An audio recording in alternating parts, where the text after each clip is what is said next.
మావోయిస్టులతో సంబంధాలు కూడా వదిలిపెట్టట్లేదు.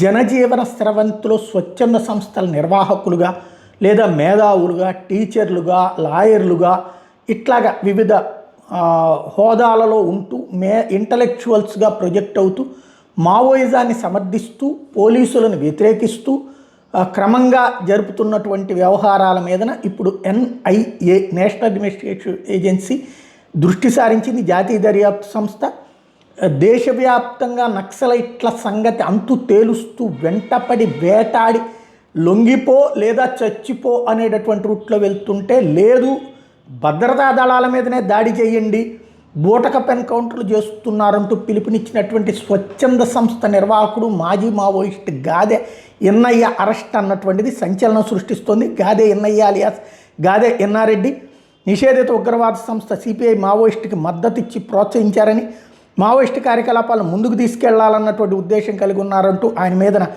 ఆరోపణ.